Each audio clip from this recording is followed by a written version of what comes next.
Okay, good afternoon, everybody.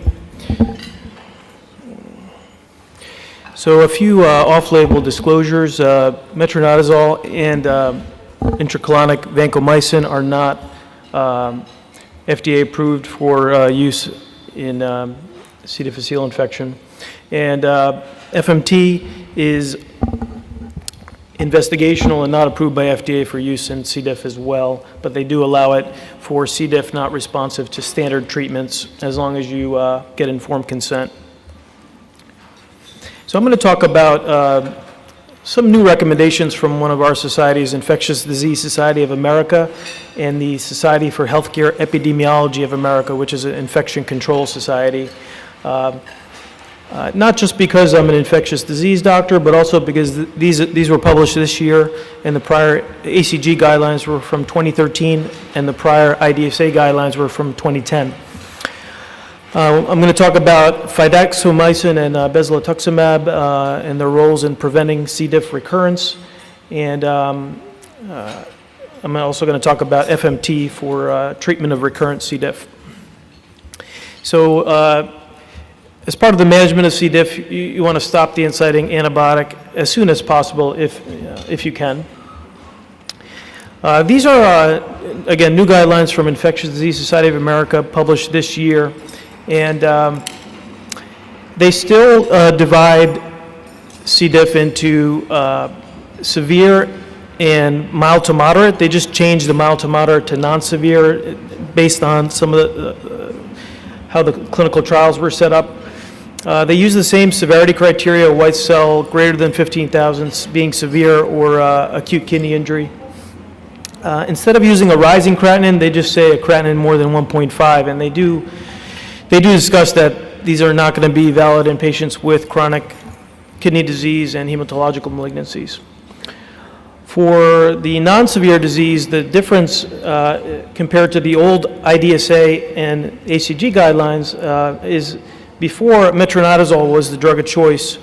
Now they're recommending vancomycin or fidaxomicin, and to not use metronidazole unless you can't afford the other two.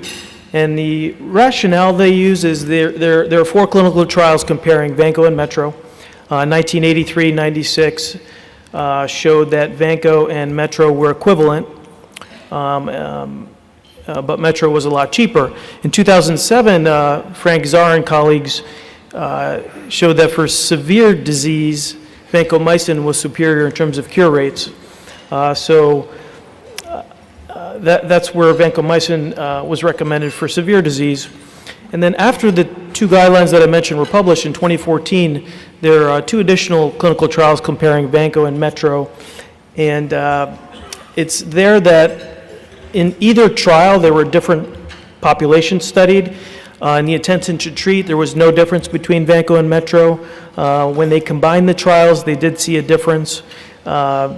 It looked like it was more so in severe disease, but their conclusion and the interpretation in this guideline was that vancomycin was superior for cure rates in both severe and non-severe. Fidaxomicin, as I'll talk about a little later, that obviously this is very different than prior guidelines, moved into first episode due to the data that has similar cure rates as Vanco, but lower recurrence rates. The severe complicated is the same, it's just they changed the name to fulminant. I'm not sure exactly why, probably to distinguish it from severe C. diff, as the treatment is exactly the same as the prior guidelines, which mostly are expert opinion based. On the bottom there, I talk about FMT is, again, the data is for recurrent C. diff, and there are mainly case reports, case series for fulminant C. diff. And then fidaxomicin, patients with fulminant C. diff were excluded from the trial, so it's not recommended for treatment of fulminant C. diff. So recurrent C. diff is thought to primarily be result from disruption of the colonic microbiota. And the microbiota is the total collection of microorganisms in the colon. The microbiome is the total collection of genes and gene products, which is what we can measure with nucleic acid analysis. It's hard to culture every single microbe in the colon. Recurrence rates in the 4 clinical trials I mentioned are similar with Vanco or Metro, and recurrence usually occurs within 4 weeks after completing treatment. And it's important to know and counsel patients on the risk of recurrent C. diff increases after each episode. After the first episode, the risk is up to 20 to 25%. After the second, up to 40 to 45%. And after the third or additional, greater than 60 to 65%. And again, it's thought that as you treat C. diff, especially vancomycin and metronidazole kill a lot of the normal colonic microbiota. Your colonic dysbiosis increases over time, and your recurrence rate increases. The goals of therapy are to allow for the normal colonic microbiota to restore itself. One of the other reasons for recurrence is that C. diff can form spores. It's a gram-positive bacillus anaerobic spore forming. Here's the gram-positive bacillus, which is also called a vegetative form. This is the form that produces toxin. When you try to kill it or it goes out in the environment, you can see here it converts to spore form. That's not killed by anti-C. diff therapy. And when you stop treatment with, let's say, vancomycin, the spore form can germinate into the vegetative form and produce toxin and cause recurrent disease. So this is what do you do for a second episode of C. diff? In prior guidelines, it was treat the same as the first, which vancomycin for severe and metronidazole for mild to moderate. Here, you can see the quality of the evidence is best for Fidaxomicin, and they're recommending Fidaxomicin if you used vancomycin initially. They're recommending a vancomycin tapered pulse earlier, and or a vancomycin course. And the tapered pulse regimen, again, you're tapering over 6 to 8 weeks or more, and that's the point of that is to try to allow for your normal colonic microbiota to restore itself.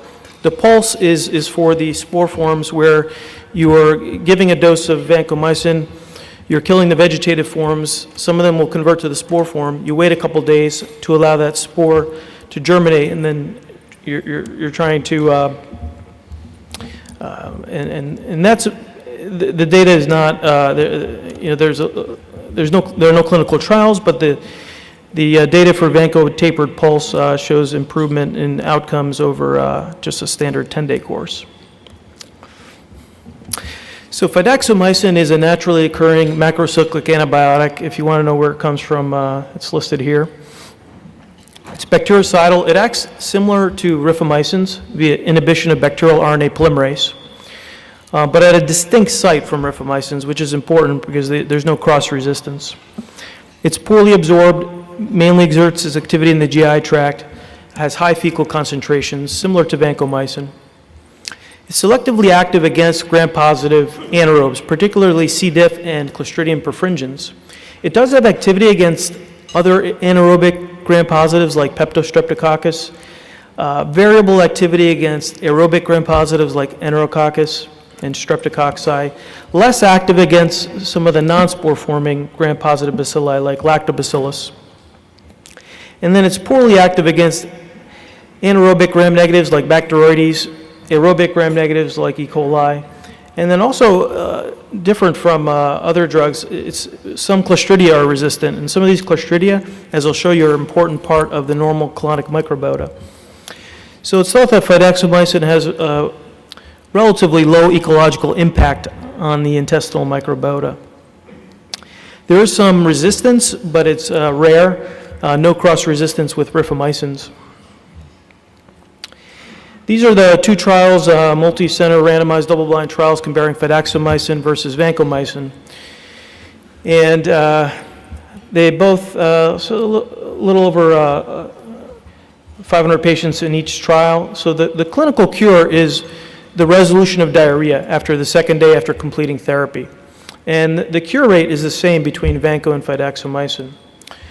The recurrence rate is after you stop treatment, does the patient have recurrent C. diff within 4 weeks? And that was lower with Fidaxomicin by about 10% in the first trial and 14% absolute risk reduction. If you look at the relative, it's around 40% and 50%. So like cut in half basically in the second trial. And this was only apparent in subgroup analysis with the non-epidemic strains, the non-NAP1 strains. As you can see here, it's not really clear why that would be. So again, so this is for a third episode and beyond for the newer IDSA guidelines. You can see the recommendations here: tapered pulse, rifaximin chaser, which is again the evidence for rifaximin chaser is really case reports. You can see the level of evidence there is low, the quality of evidence. You can see Fidaxomicin and then FMT, which has probably the best evidence for patients with third or fourth episode of C. diff or more. So immunotherapy, Bezlotoxumab. So a third reason why C. diff might recur, in addition to altered colonic microbiota, spore form, is inability to mount an antitoxin immune response. In the older days, I remember using IVIG for patients that had, 5-10 episodes of C. diff with equivocal response rates. So Bezlotoxumab is a monoclonal antibody against toxin B. And in the Modify 1 and Modify 2 that Dr. Binion mentioned, the randomized double-blind placebo-controlled trials, which involved around 2,600 adults with primary or recurrent C. diff. And they either received standard of care therapy, which is either Metro, Vanco, or Fidaxomicin, plus either Bezlotoxumab or placebo. No difference in the initial cure rate. The recurrence rate was about absolute 10% difference. Actotuximab, which is a monoclonal against toxin A, was not effective in decreasing recurrent C. diff. So a couple of, just some of my personal experience with Fidaxomicin. It's very expensive. Since the publication of this guideline, I've noted that it seems to be covered in more instances by insurance. Typically, I will send a prescription to the pharmacy and ask them to tell me what the copay is. They put it through, and these patients usually they're not willing to pay $4,000 for a prescription. What about use earlier? So, as I mentioned, Fidaxomicin has a lower impact on the colonic microbiota than Vancomycin, and I agree with this. I think using it earlier when you haven't yet caused major damage to the colonic microbiota is probably more effective than using it later, third or fourth, fifth episode, when there's already extensive colonic dysbiosis, where the Fidaxomicin effect of decreasing killing of normal colonic microbiota won't be as pronounced. I have used Fidaxomicin after FMT when patients have failed FMT in the 10% of cases. I've only treated a few patients. There's not a lot of literature on it. And the rationale there is you don't want to kill your newly instilled colonic flora from the transplant. So it would make sense that Fidaxomicin would, maybe a good choice in that scenario. And then we are doing PCR at Cleveland Clinic. It's hard to get, but you can ask your lab. They can look at the machine and try to find out if it's NAP1 or non-NAP1. And perhaps use Fidaxomicin just for non-NAP1 if you can get that information from the lab. Bezlotoxumab, again, is newer. The main barrier right now is high cost, infusion required, about $4,500 per course. There are two cost-effective analyses published, one by Prabhu et al., supported by Merck, And they use the same criteria as in the Modify 1 and Modify 2 trials, which is patients receiving standard therapy as listed here, plus either Bezlotoxumab or placebo, and they found that it was cost-effective at a willingness to pay threshold of $50,000 per quality adjusted life years gained. Basically, the quality is, the higher the quality of life, and the threshold is how much you're willing to pay for that. A follow-up study done at the Cleveland Clinic and Thomas Jefferson, they took a little different approach. They figured that Bezlotoxumab would be used probably best after a first recurrence, where you have a 20-25% chance of C. diff coming back. Maybe this is a good time to intervene. And they took out metronidazole. They thought that probably is not they figured that's not the best choice for a second episode of C. diff. So they compared oral Vanco, Fidaxo, and Bezlotoxumab plus Vanco. They put the willing to pay threshold at 100,000, and Vancomycin was the most cost-effective, had the lowest cost, and the quality is listed there. Fidaxomicin had a higher quality adjusted life years gained, but the cost was needed over $500,000 per quality gain, which is much higher than that threshold. Bezlotoxumab plus Vanco had a lower quality than Fidaxomicin and higher cost. So it was, the conclusion was unlikely cost-effective. At this point, this is new. The role of the Bezlotoxumab is not clear at this point. IDSA-SHEA, after it was published, they did add in their introduction that these will be covered in subsequent guideline updates. Just to compare the ACG IDSA guidelines, which are listed here from 2013, 2010, and then 2018.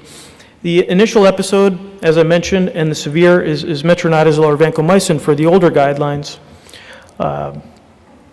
The IDSA had 10 to 14 days, but since the clinical trials all used 10 days, IDSA caught up, and now they're recommending 10 days. As you can see here, the differences that I explained earlier. The initial severe complicated or fulminant is the same. The ACG recommended a lower dose of vancomycin if there's no signs of ileus or abdominal distension. The recurrent C. diff, again, previously in both of the guidelines, you would, for the second episode, you would use Metro or Vanco based on the severity. For the second recurrence, you would use a Vanco taper pulse, and then third recurrence, consider FMT. Now, as you can see, it's a little, they're trying to get, again, more aggressive earlier with using Fidaxomicin or a Vanco taper pulse for the first recurrence, and then second recurrence or later, as you can see here, including FMT.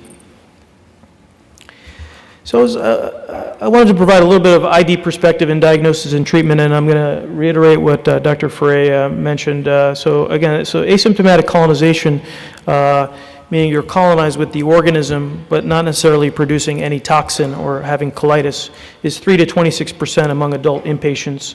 And as Dr. Frey mentioned, up to 8% in IBD, and compared to less than 2% of asymptomatic healthy adults. Second, after you treat C. diff is known to shed in the stool for weeks, up to 4 to 6 weeks. And this was done in a study where they cultured stool, skin, and the environment after treatment was done. And they found growth of C. diff on all these sites for up to 4 weeks or more. So if you test somebody, especially with a test that detects the organism, it's high chance of being positive after you treat the patient, which is why you don't do test of cure. And if you test somebody that doesn't have symptoms of C. diff, there's a decent chance they might be colonized. So the C. diff PCR is a organism detection assay, meaning it detects the toxin B gene, essentially detecting the organism. It's not detecting toxin. So that could indicate that you're either colonized or infected. Highly sensitive, but not as specific. The GDH is also an organism detection assay. So the toxin assays would be the EIA. Now the problem is that the sensitivity can be lower. You can miss up to 20% of cases of C. diff. In the past, we used to do multiple EIA assays With PCR being so sensitive, we recommend 1 PCR. In the newer IDSA guidelines, because we have we're having issues with colonization and patients being treated unnecessarily, they're recommending that if your clinicians are not able to only do C. diff testing in people with symptoms, they recommend a 2-step assay, either GDH and followed by EIA or PCR followed by EIA. And this is what we're doing right now at the Cleveland Clinic. We're doing a PCR and then we're reflexing to EIA. So if you have a patient who gets a C. diff test, a PCR that's positive, and they don't have diarrhea, maybe they did it for a white count that was high, and the EIA is negative, we'll consider that colonization. There is a better toxin assay, the cell cytotoxicity neutralization assay. It's just lacks standardization, and it's a send-out test. It would be, again, more sensitive than EIA, but it's not practical. So you're limited really to relying on symptoms, increase in the baseline number of bowel movements. FMT, as we talked about, recurrent C. diff can persist with many bouts over months to years, despite standard therapies including taper pulse. Again, it's thought to primarily result from disruption of the colonic microbiota. Colonization resistance is a concept where the normal colonic microbiota is composed of a large and diverse community of microbes that resist against colonization by new microbes, not just C. diff, but by other multi-drug resistant microbes like ESBL, E. coli, etc. And antibiotics kill normal colonic microbiota and impair this colonization resistance, which can last up to 4 weeks or longer after the antibiotics are completed. For FMT, the data, as many of you know, up until 2013, we had a lot of case series and case reports. This systematic review in the Annals of Internal Medicine had a total of 480 patients. And you can see the number of C. diff recurrences listed here. 85% cure rate without recurrence, and the rate of cure depended on the method of administration, colonoscopy being the highest versus enema and upper GI tract instillation. So they said there was a substantial effect of FMT, it's just the evidence was low. And capsules had similar efficacy. Until 2013, we didn't have any clinical trials, and since then there's been 4 and 1 more as well. And the first one was the New England Journal in 2013, where they compared FMT versus Vanco in the Netherlands through a nasoduodenal tube, and the success rate was around 80%, second FMT 94%, versus Vanco around 30%.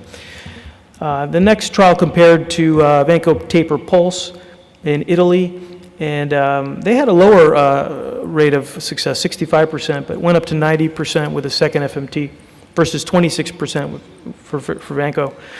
The third trial was actually a double-blind placebo-controlled trial where they did colonoscopy on both patients, but in one patient, the treatment group would get FMT donor stool, and the control group would get their own stool.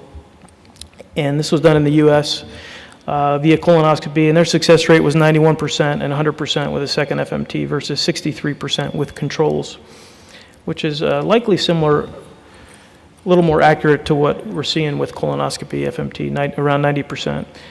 The last study they did enema FMT, and they had a very low rate of success, 44% versus Vanco 58%.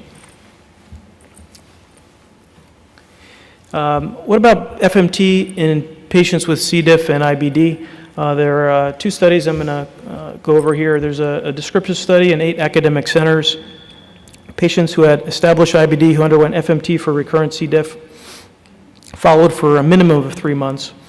The primary outcome was C. diff recurrence 3 months after FMT, and the secondary outcomes are listed here, IBD activity and severity at 3 months based on judgment of the treating physician, endoscopic findings, disease activity scores. There were 35 patients with Crohn's, 31 UC, 43 immunosuppressives, on immunosuppressives. You can see the mean number of C. diff episodes. The initial success was around 80% and increased to 90 after repeat FMT. Disease activity improved in 37%, no change in 30%, and worse in 13%. And there were serious adverse events that they reported, not necessarily related to FMT. The second study was the University of Minnesota, where they did FMT in 43 IBD patients via colonoscopy. The success rate, and they compared the success rate IBD versus non-IBD, and it's 74% in patients with IBD and 92% in patients without IBD. After a second procedure, success rate increased to 83% in IBD, but 99% without IBD. And there was no difference in response based on immunosuppressive therapy or severity of type of IBD or severity of IBD. And the multivariable analysis showed that IBD was independently associated with failure of FMT for treatment of C. diff. They reported a clinically significant flare after FMT in 25%. And they hypothesized that this is due to likely instability and engraftment of the FMT bacteria caused by IBD-related host factors, and including antimicrobial peptides.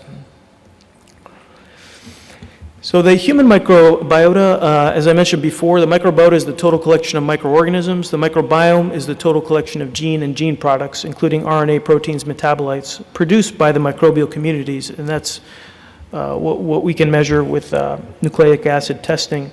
There are about 90 or so trillion organisms. As you can see here, the number of microbiota cells exceed human cells by 10-fold, and the microbial genome exceeds the human genome by at least 250-fold.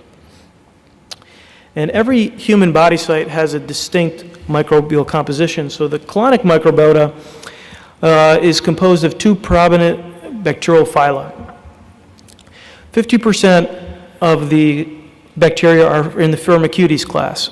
These are gram-positives like Clostridium, Lactobacillus, Streptococcus, Faecalibacterium, Ruminococcus. About 30% are Bacteroidetes, which is mainly dominated by Bacteroides. And a small amount, less than 5%, are proteobacteria, which includes Enterobacteriaceae like E. coli, Klebsiella, et cetera. So in the New England Journal trial, in the Annals of Internal Medicine trial that I mentioned, they looked at the microbial diversity before FMT. For example, the New England Journal trial was low, and after FMT, they noted more Bacteroidetes and Clostridium and less proteobacteria by 100-fold.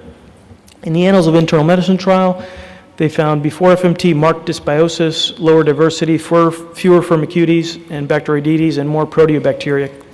And then after FMT, there was normalization of the fecal microbiota.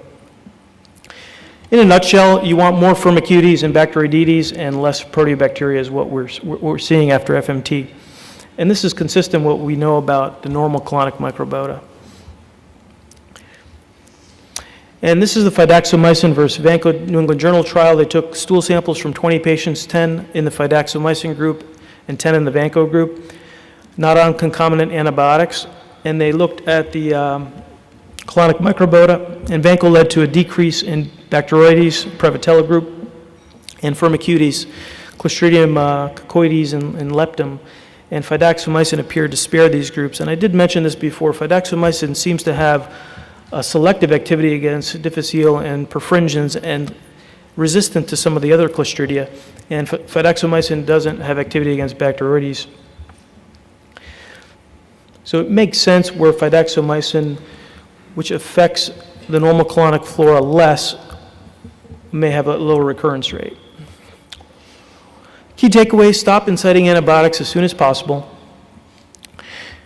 Now this, again, based on newer guidelines that are obviously very different than older guidelines, but leaning more towards using Fidaxomicin earlier, maybe the first or the second episode. That makes some sense in terms of when your colonic microbiota is healthier, quote unquote, earlier on. Fidaxomicin might have more of an impact at that point. Using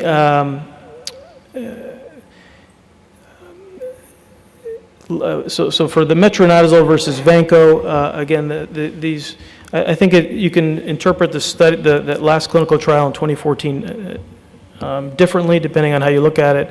IDSA is suggesting not using metronidazole for non-severe.